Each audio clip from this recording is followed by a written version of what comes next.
This is Transition Protocol. This is Saturday, the 15th of August. We are here on a day when we usually do not record and do not address you.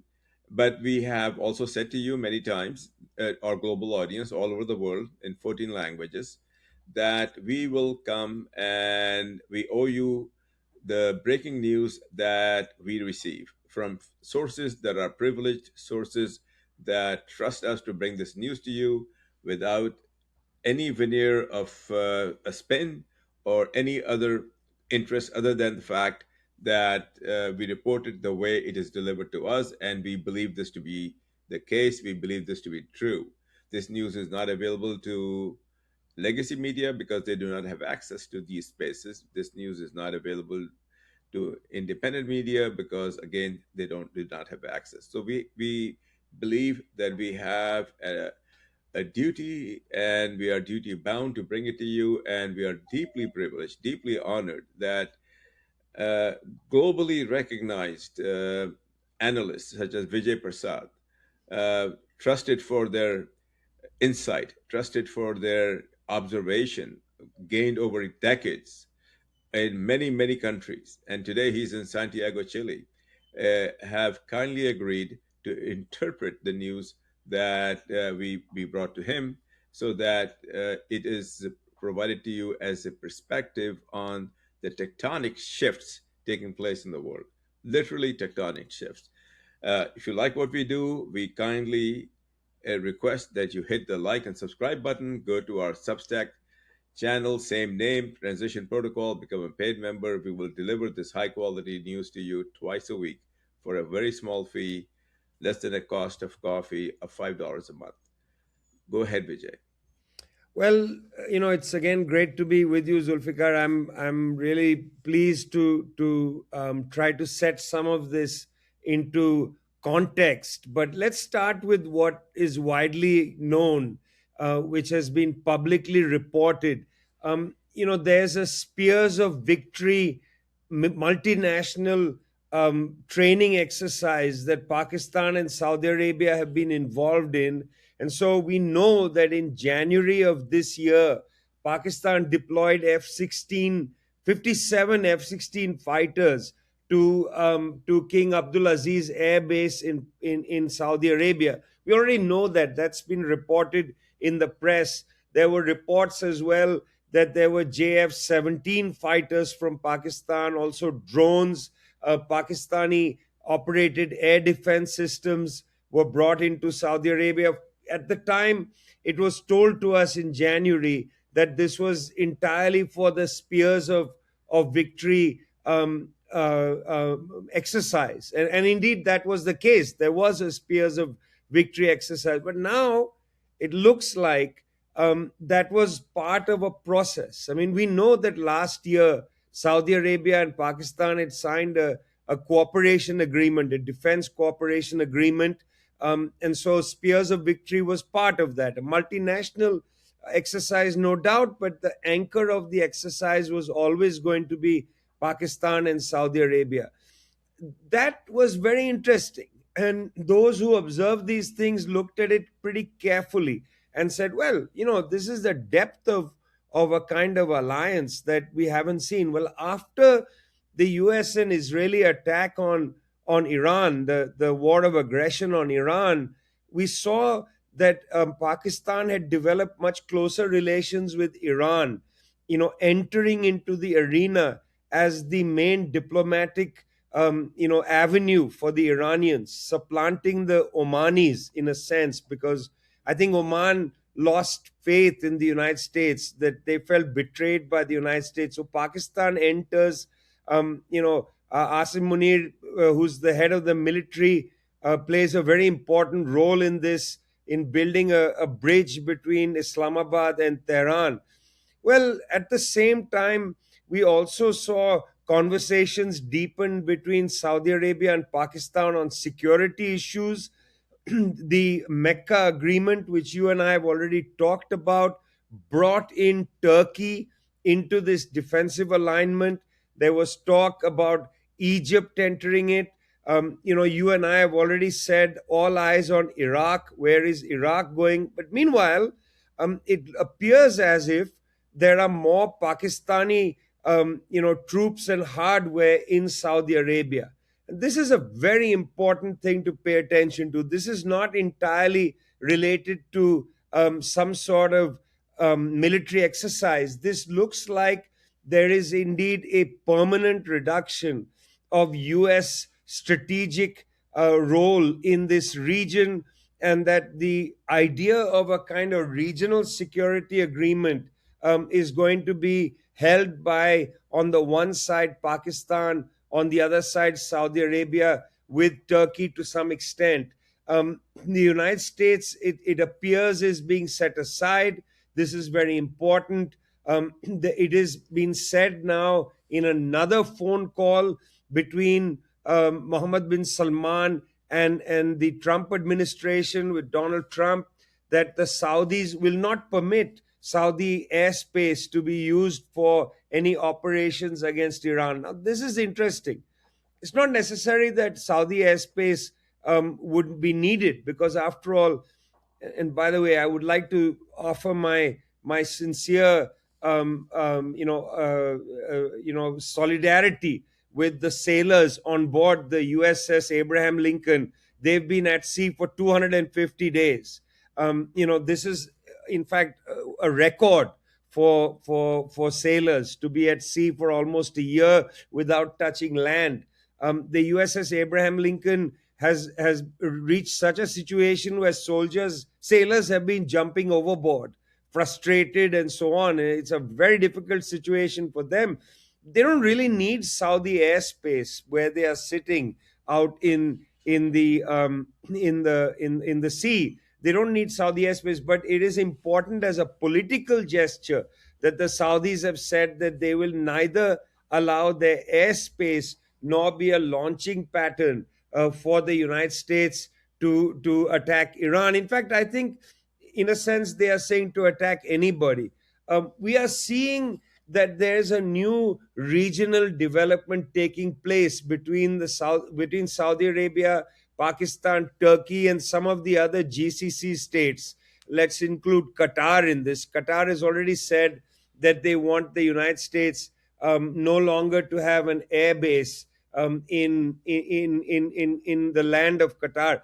But we're also looking, and this is actually quite significant, that there may be sniffles coming from the United Arab Emirates. United Arab Emirates is not necessarily 100% behind what Saudi Arabia does. After all, in the case of the war in Sudan, they might very well be on opposite sides of the fence.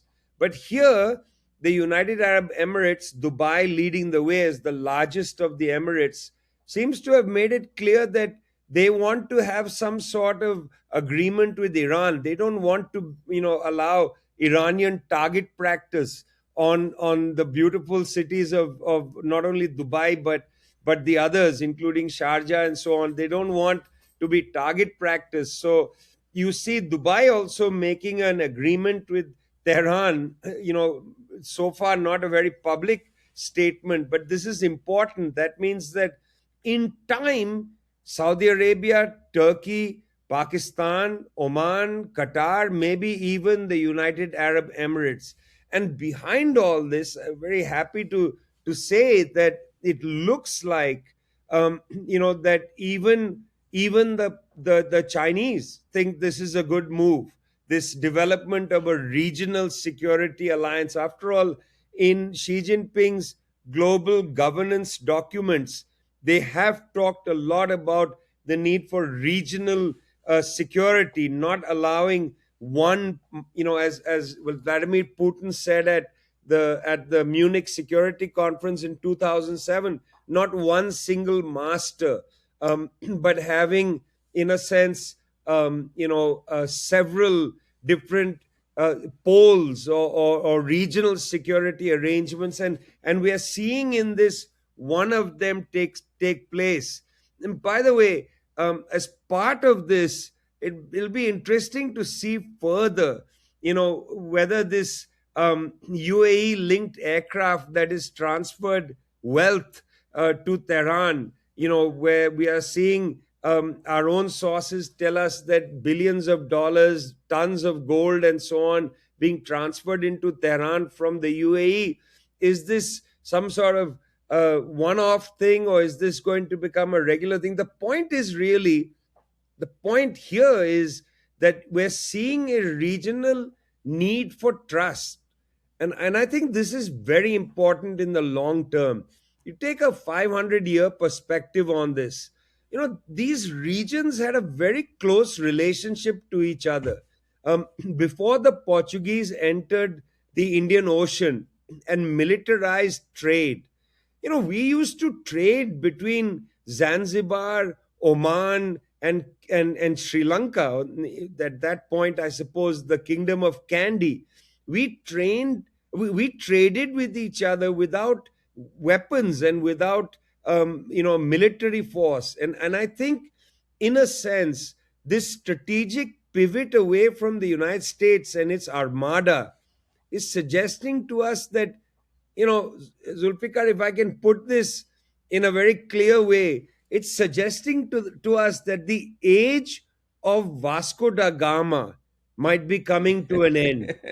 Because I after would all, I when would say Vasco da Gama it's ended. entered, hmm?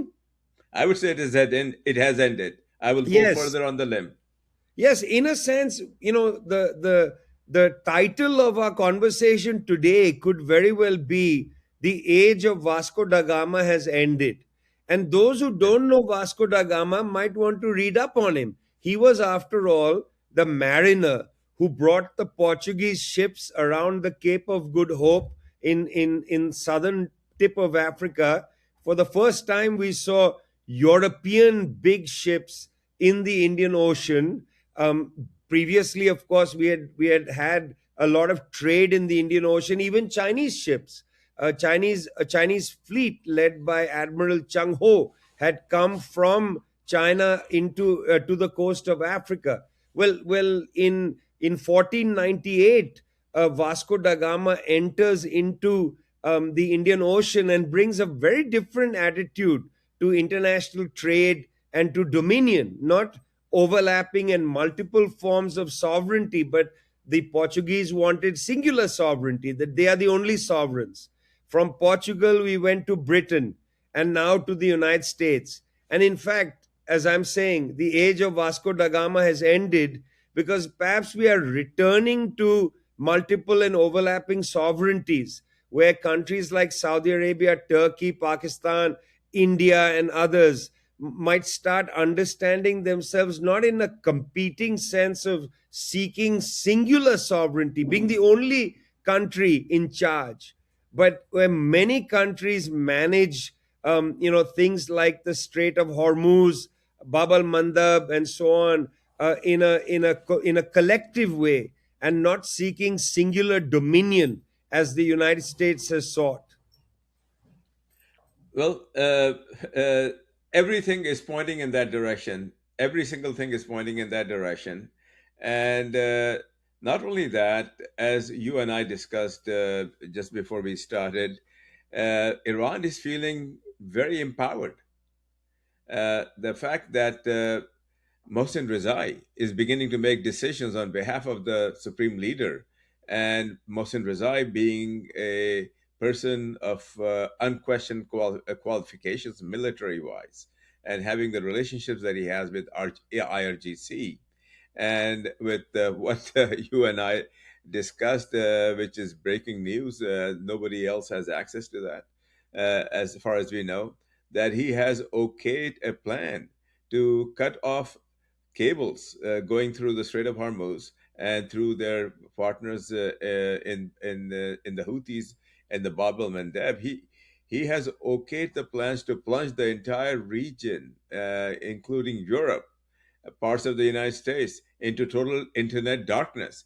If Mr. Trump acts upon his threats of opening the gates of hell, the gates of hell will be open on him, Mr. Trump, not the other way around. So we are not only seeing the end of the age of Vasco da Gama, we are also seeing the rise of the vassals, I mean, I hate to say that, but that is really what is going on. The vassals have finally gotten up and said, "Well, we're not going to put up with this anymore," and a regional cooperation is taking place. From the phone call that we are reporting, which is not widely reported, but we know that to be a fact because we have sources that are in the room, so to speak, who know that. Mr. Trump was told in no uncertain terms by MBS, the Crown Prince, that we are not going to allow you to use our airspace. We are not going to allow you to use our bases, and we would rather that you quit this campaign. We are capable of handling this ourselves. This was emphasized. We will handle this ourselves. And concurrently, MBZ of UAE brings in an offering of 2 tons of gold, $3 billion in three different aircraft. So what does that mean? Yeah, I want to actually go back for a second to Major General Mosen Razai's appointment as the new head of the Supreme National Security Council, because I think first we should start with a little biography of Mosen Razai himself. Mosen Razai is a very, very important figure in Iranian history. He was from a very early period as a student involved in establishing contacts between various provincial towns in the anti-Shah movement. He's the founder of Masnuru, which was a very well-known underground organization that opposed the Shah. When he came to Tehran eventually as a student in the University of Science and Technology, he was studying mechanical engineering. He went underground and was very, very senior in the anti-Shah protest when Ayatollah Khomeini came back to Iran in 1979. He was one of the people who greeted him and was able to personally meet him. It's important to mention that when the IRGC was founded, Mosen Razai was one of the people who drafted the terms of agreement of the IRGC. He has been, for years and years and years, he has been a very important figure in the IRGC. He was a commander in the war against to defend Iran from the Iraqi attack. He's been around for a very long time. It mustn't be thought of as somebody who just came from nowhere. He's been around for a very long time, and after his appointment, this is important. He met with China's ambassador to Iran. That was one of his first meetings that he took. And then he met on the 12th of August, the Interior Minister of Pakistan. And actually, this meeting was very significant because in this meeting that he held, where he sat with Syed Mohsen Naqvi, the conversation was all about the Mecca agreement. And it was made very clear between Mr. Naqvi and Mohsen Razai that this agreement had nothing, it was not an anti Iran agreement. It was very clearly made to them that this was about regional security. So I wanted to do this little background for us on Mohsen Razai just to show you, firstly, that the depth of personnel in the Iranian system is very great. I mean, these are people who are highly experienced. These are not people who come, who emerged yesterday. These are very experienced people.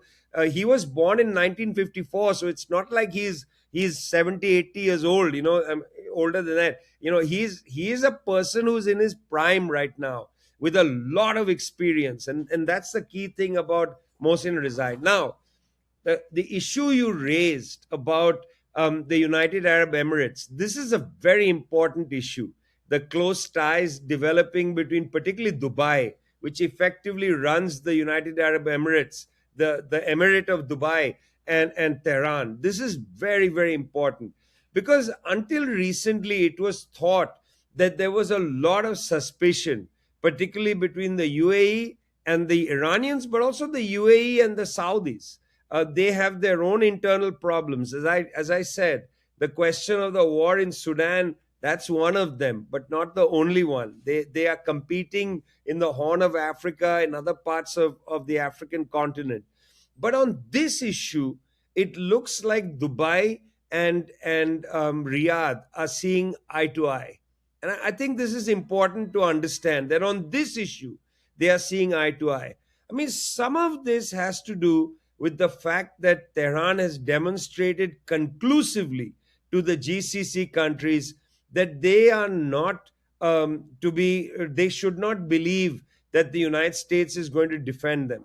I mean, this is a very key lesson being learnt from Kuwait all the way down to Dubai, that the United States is not going to come to their defense when it counts. The United States has its own interests at heart, and the United States' principal ally in the region is not Saudi Arabia, it's not Dubai, it's Israel. And I think that understanding has been pretty fundamental in these last couple of months, that the United States hasn't been able to quote unquote teach Iran a lesson.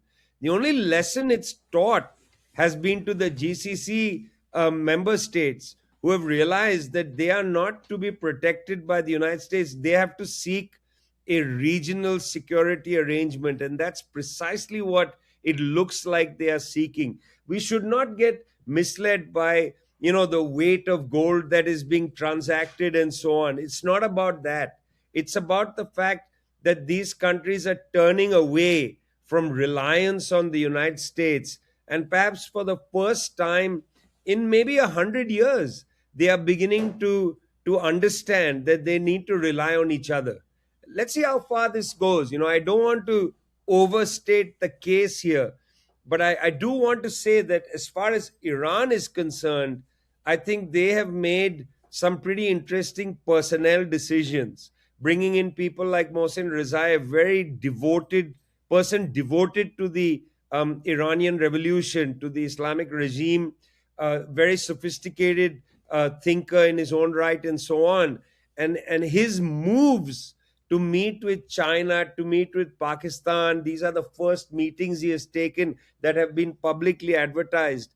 I think this is very significant and shows you that they are seeking regional security, and it shows you that the Chinese have given their blessings for this.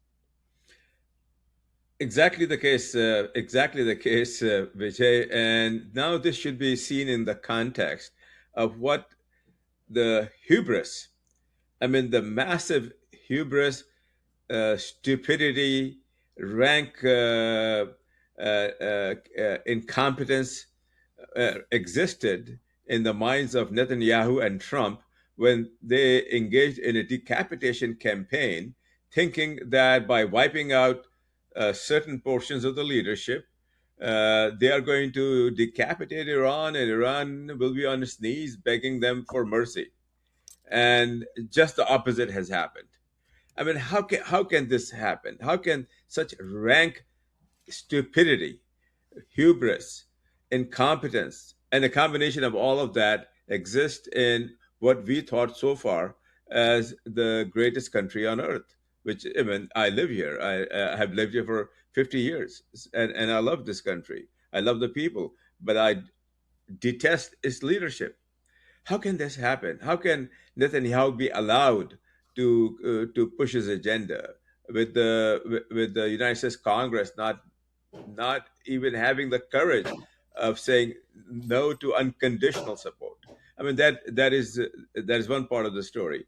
The other part of the story is that Mohsen Rezai, on behalf of the supreme leader, has said, okay, if push comes to shove, we've got a number of options, but one option is that we plunge the entire, western parts of the world, including Europe, Western Europe, parts of the United States, shipping, into total darkness.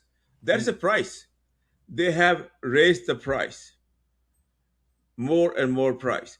And here Trump, the absolute incompetent, malignant toddler that he is, jumping up and down in his sandbox and saying, "Oh, we are going to claim Strait of Hormuz as our territory and just go and occupy that." Well, Try that. Yeah, I mean, 2,000 look, Iranian you, boats are ready to receive him. exactly. I mean, the miscalculations are legion. At the in the early part of this period, Trump's Treasury Secretary Scott Bessent had said that he'd bring unprecedented economic hurt to Iran.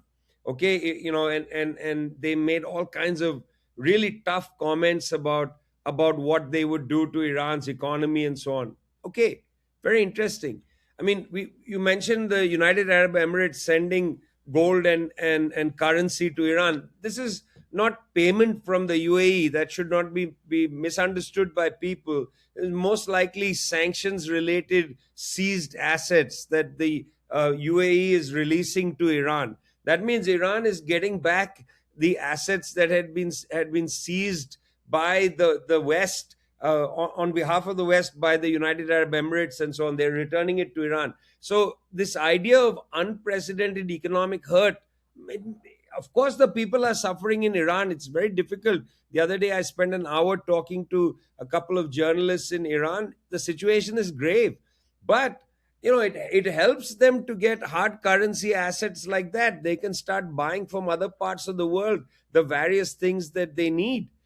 While this is happening, while they are able to get a window to help sustain their economy and so on, and hold fast against the blackmail from the Trump administration, they've put on the table now that if there's to be a ceasefire, military operations in Palestine must end. Forget Lebanon. They put on the table Palestine. We are in a situation now where the United States is finding that, for instance, its SM-3s, it's various missiles, Patriot, SM-3s, SM-6s, JASSMs, and so on. They are down, some of them, to 50% of the inventory. The Tomahawks are down to 67%.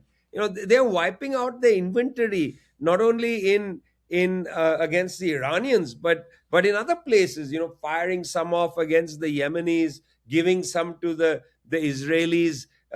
There's conflicting reports, but their Patriot missiles, the defense missiles, are down to about 50%. Some people are saying 39%. It takes years to build up the inventory. It can't be built up immediately. When you have the enormous amount of US Israeli attacks on Iran, 10,000, 20,000, 30,000, who's counting?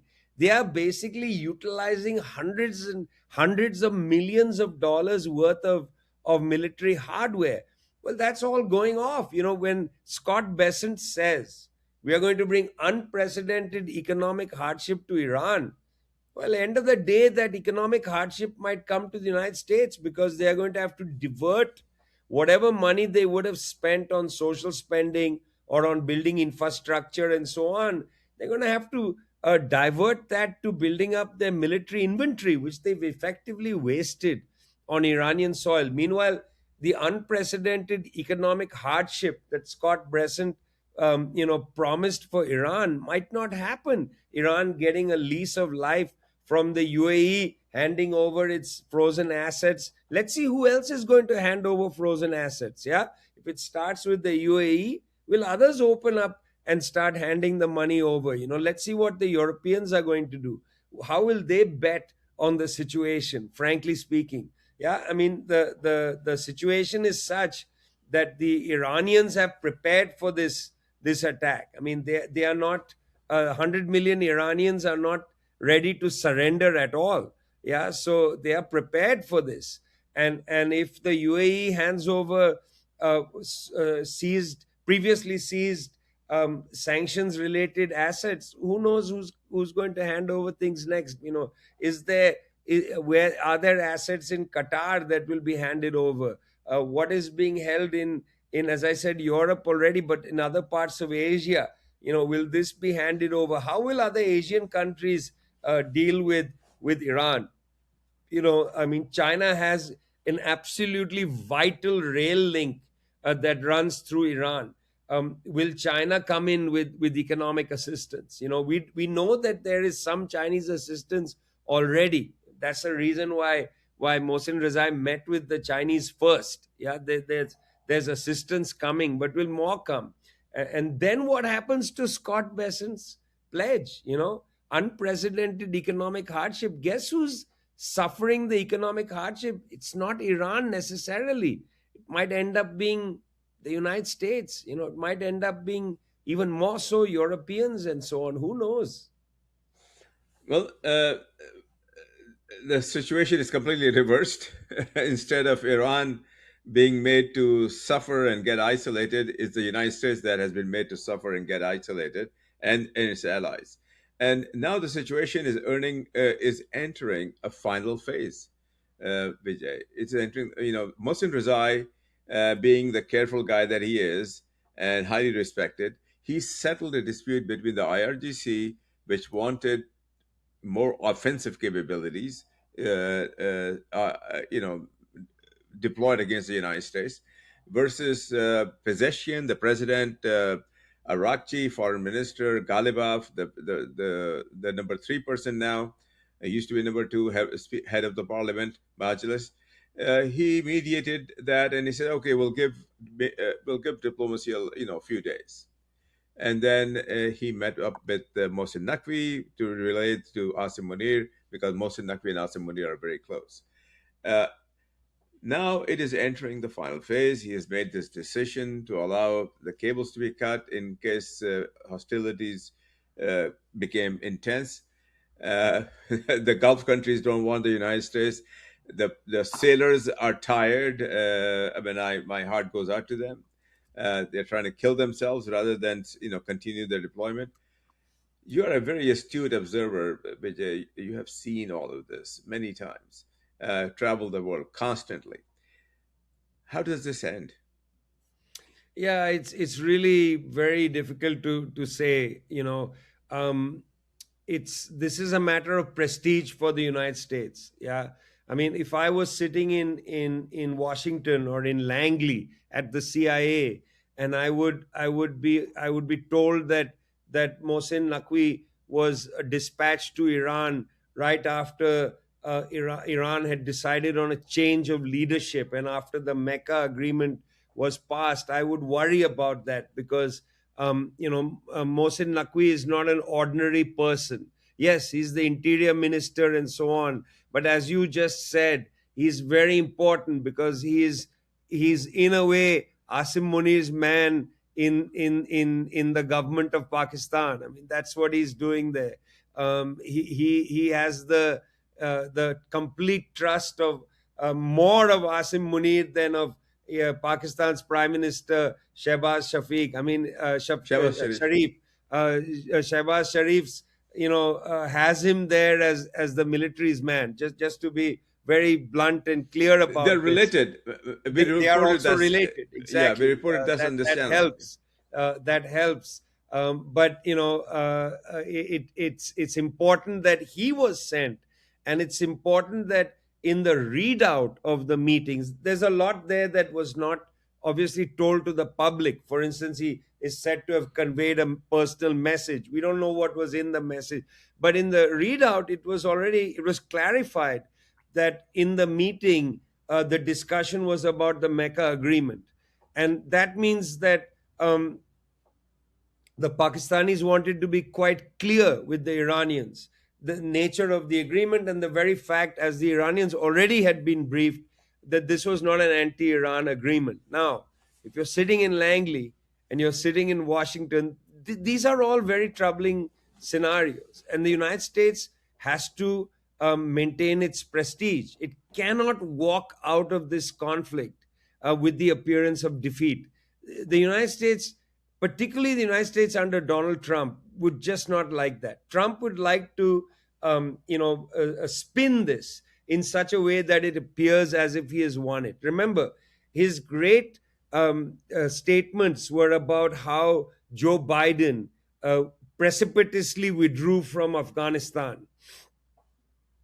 There is no backdoor for the United States to withdraw from this conflict looking like the victor. There really isn't a way. I've been trying to think about this. What can the Iranians do right now to allow the United States to live with dignity. What can they give the United States?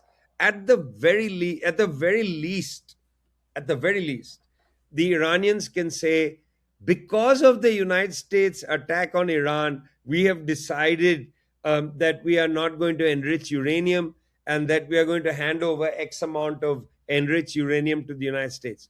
But imagine Iran, after this strategic victory, imagine Iran having to do that for the United States so that the United States can live with dignity.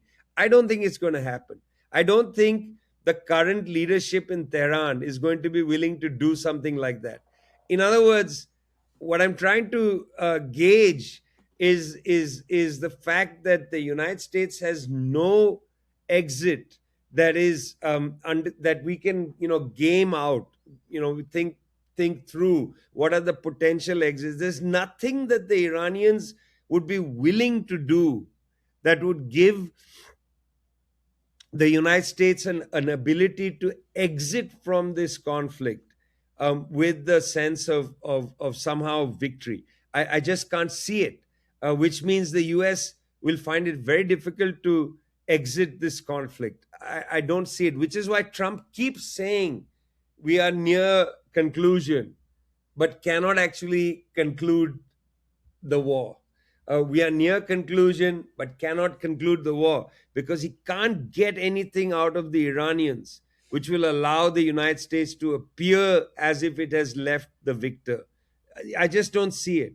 And so I think we're in for a very long period of a strange kind of war, no war, a kind of phony war, like in the 1940s in parts of Western Europe, a phony war, a war, no war, a war that cannot end but cannot continue.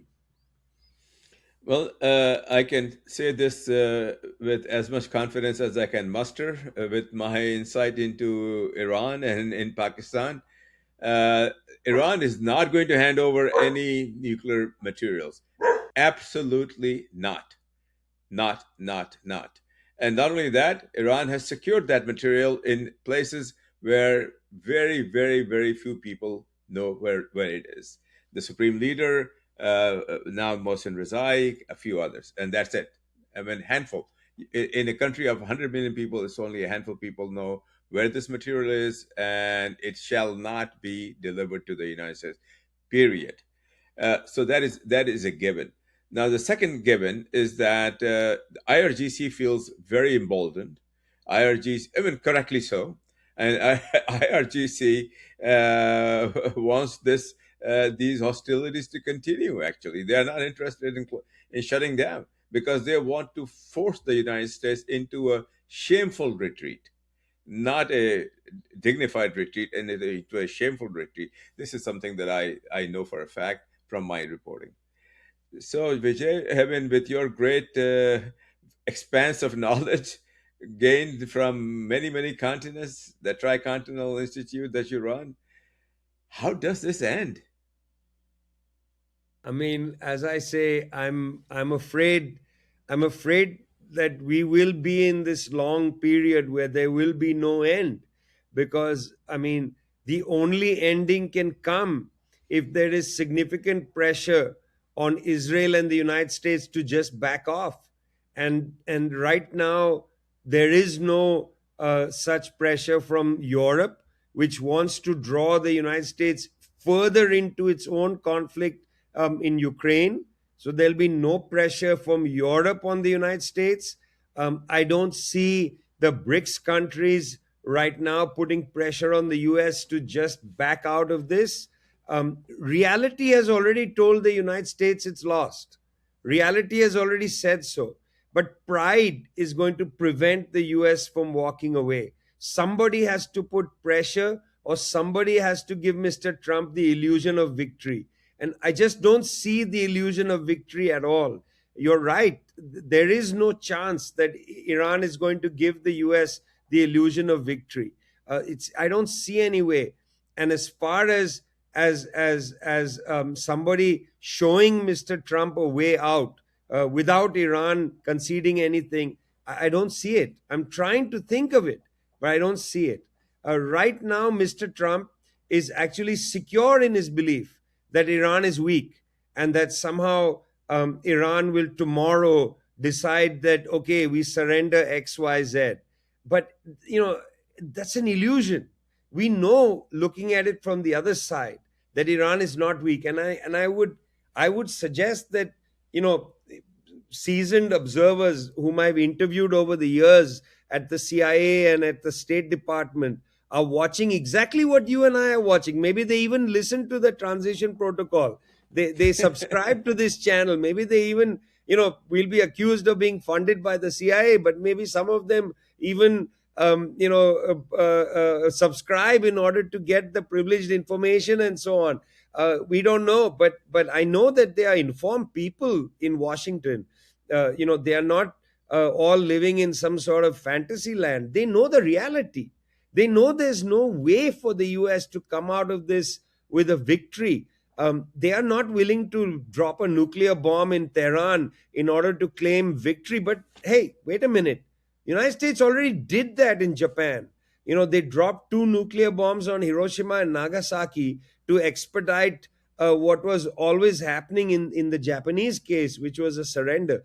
In this case, God knows, the United States might end up dropping a nuclear bomb on an Iranian city in order to prove a point, and then say we won this conflict. We don't know, because the United States is a country that does not like to leave a war zone admitting defeat. It has withdrawn from Vietnam, withdrawn from Iraq, withdrawn from Afghanistan. In fact, I wrote a book called The Withdrawal. It has withdrawn from all these places, but it continues to claim them in bizarre ways victory. So I don't know. I mean, the United States suffers an excess of pride and is unable to see when it's been beaten. And in this case, it has been beaten pretty conclusively, not on the battlefield, but on the strategy arena. In terms of strategy, it has been defeated by the Iranians, not on the battlefield, but strategically. Well, strategic defeat is what the United States suffered in Afghanistan. After 12 years of war, the Taliban are back, more powerful than ever before. Iraq, more powerful than before, in the favor of Iran, not in the favor of the United States. Uh, Vietnam, humiliating defeat. So they have suffered defeats one after the other because of the hubris. And the man right now is not only seeped in hubris, he's seeped in ignorance. He doesn't listen to anybody. He doesn't read anything. Things have to be explained to him in pictures. So I'm not very hopeful, and but I see the inevitable end, Vijay. I see the inevitable end. His hubris, his pride, his ignorance is only going to take him so far, and Mm. after that, it's just going to collapse. And when that happens, the world is going to change. And that is the reason we are here on a Saturday, dragging our dear friend from his holidays in Santiago, Chile, to explain to the many hundreds of thousands who watch us and all over the world in many languages. And we are so grateful for their support. Uh, what we truly believe is breaking news that nobody else has, that puts everything in perspective. So thank you very much for your support. Thank you very much, Vijay. I really appreciate and deeply honored that you're here. To our subscribers, to our listeners, if you like what we do, please subscribe. That helps us. Please go to the Substack portion of our show, same name, and become a paid member. $5 a month, less than what you will get in terms of a cost of a coffee, and we will deliver twice a week this kind of news inside your mailbox. So thank you very much. Until next time, Vijay, the last word to you, please. Well, look, I'm very happy to be with you. I think that we watch Iran as closely as anybody, and I mean, we talk to people in Iran. I spent several hours this week talking to journalists in Tehran and in Isfahan, and I must say, they say the mood in the country is pretty high despite the great civilian cost, and I think that's something that we need to register. Iran is not prepared to surrender. It's preparing for a very long conflict, and I, on for the sake of the Iranian people and other people, hope that it's not going to be a long conflict. But we'll be here to report it regardless. Well, thank you, Vijay. That's why you are here. That's why you are a founding member of this channel. And our reporting, I mean, my reporting comes from a different angle, which is looking at at the picture in a slightly different way. And our other colleagues, Pepe and Larry, also do the same thing. And that's why we believe we have valuable information that we can bring to our audiences. So thank you very much. Go back to your vacation. I shall see you again on our regular day, which is Thursday. Goodbye. Good night. Bye.